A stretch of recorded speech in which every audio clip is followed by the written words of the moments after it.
Hello everyone, this is Dimitrios Odos and this is another battle report from the Deathgineers 40k YouTube channel. A channel dedicated to Deathwatch and Warhammer 40k in general. Today we're talking about a match we had against the Thousand Suns on 11th of September.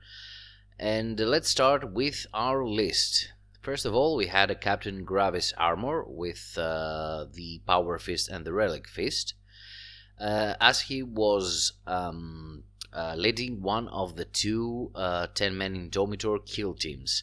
Both our Indomitor kill teams have 2 heavy bolt rifles, 2 heavy bolters, 2 melta rifles, the multi-melta, and 3 aggressors with the auto bolt storm gauntlets and the fragstorm grenade launchers. I'm really thinking about some time testing out the flamers on them. I will try to do it in a future battle. We also had 2 Deathwatch Terminator squads, 5 models each, the usual 3 Cyclone missiles and 2 sets of Storm Shield and Thunder Hammer. As I have said before, the 4 wounds on the Storm Shield bearing Terminators is very useful when you're going against 3 damage attacks. Also, we have our beloved Sedurion's Devastators, 2 squads of 3, played out, proxied, by the much lovely Saturnine Terminators from the last Saturnine Horus Heresy box.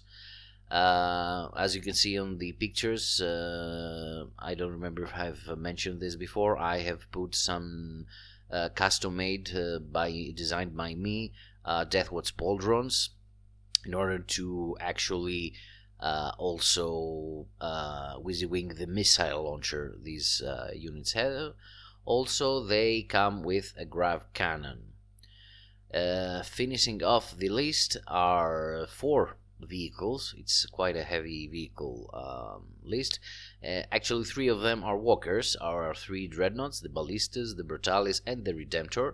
The Redemptor actually comes with the heavy onslaught Gatling cannon, the onslaught Gatling cannon, and twin fragstorm grenade launcher. So it's basically a more anti-infantry loadout. And of course the Storm Speeder Thunderstrike for the +1 wound tag you can put on enemies. Now, we won this game, so for the first time in these battle reports I will try to go through the various rounds and missions and secondaries. This is something that I'm trying to keep up with in my games now, so I can get you some more information. We had Purge the Foe, which I really like as a mission, as a primary mission, as the Deathwatch is basically mostly winning by eliminating units before they can score points. We have talked about how Warhammer 40k is a point scoring game, but you need to score points yourself, but you also need to negate your opponent's capabilities of scoring points. So let's start with the first battle round. The opponent got engaged on all fronts and established locus, the smaller ones, 1 and 2. I also got engaged on all fronts, and I also got extend battle lines, and I also got 4 on primary. We had battle round 2 marked for death and tempting target for my opponent, and 8 primary.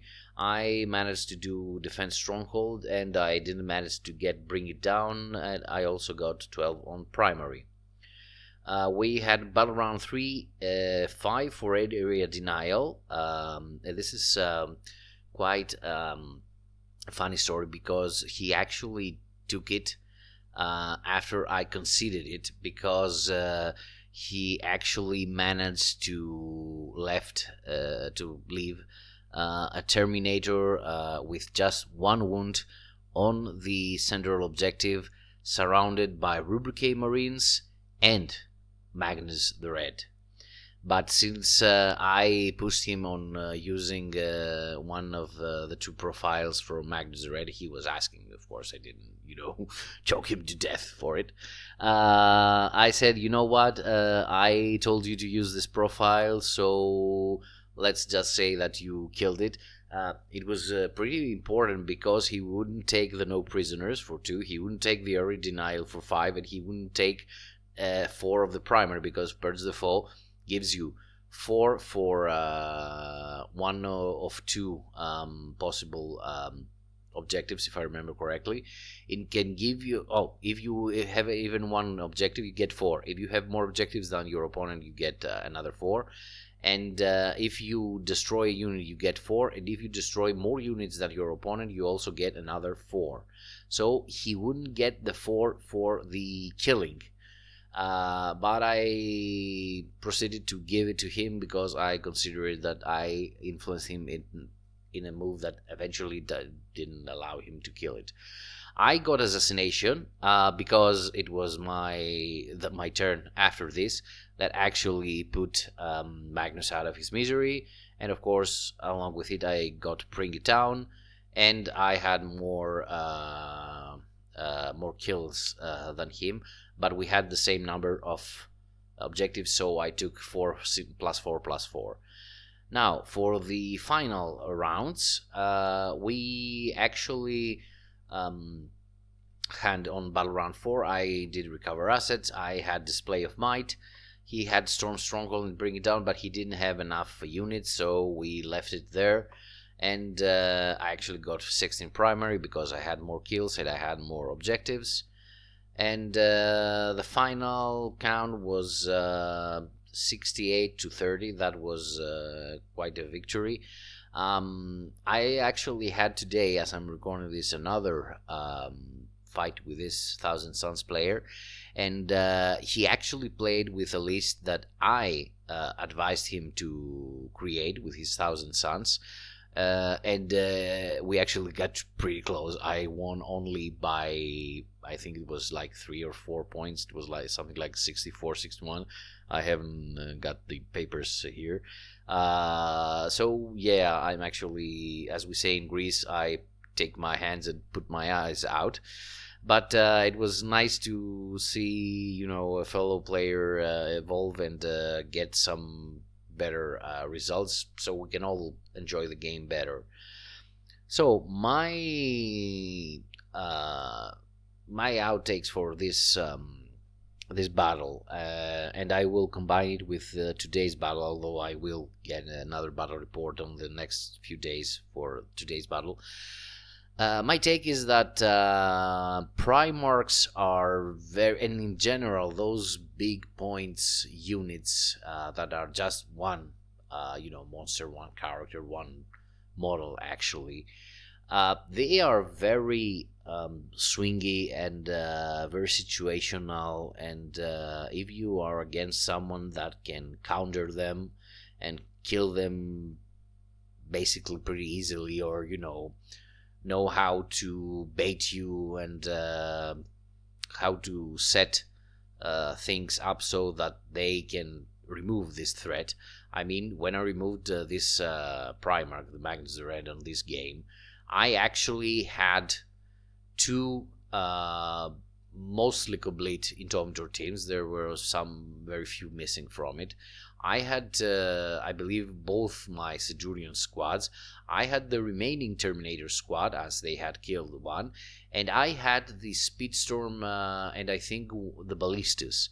I had actually forgot Redemptor on my backfield, and I actually sacrificed without reason my Ballistas very early on, because I put him out so I could be able to kill some Jangors, but effectively I killed both his 10 Jangor squads with just my Indomitors first turn. It was set up. It would be very difficult not to kill his Magnus, and I've done this with other big point models. I have killed this way. I mean, baiting and setting up a lot of attacks so that I can destroy it. I have done this with a Thunderhawk gunship, 30 wounds. Was like 12, I believe, toughness, something like that. And the other one, which is more specific to Thousand Suns, I find that the Rubricate Phalanx can be a reason for their recent nerfs in the recent data slate, because they have some very good defense capabilities with a -1 wound 2 of the Terminators and the +1 save for the 1 damage weapons, because many armies have a lot of 1 damage weapons that we use to scratch a few wounds now and there. So basically you kind of lose this against them, and today's army, but I will talk about it more in the relevant battle report. But this is some good defense capabilities, and let's not forget that they have the Infernal Bolters, which have, what is it, -2 AP, while the Terminators of the Loyalists have the 0 AP bolters, which are basically useless. And so they have the Doom Bolt. They have a lot of tools that they can use, a lot of trinkets and enhancements and stuff like rerolls and rules that are already present, and stratagems. Yes, they are a good army. I believe they could do very good in the meta, even with the current nerfs. Now that the Death Guard and the Knights, Imperial Chaos, are taking a bit of a backseat and some other armies are coming in the front, I do believe that Thousand Suns could play a good role in the meta. So, this is for me. Thank you for listening. Hope to see you soon with another battle report. So, have some nice dice.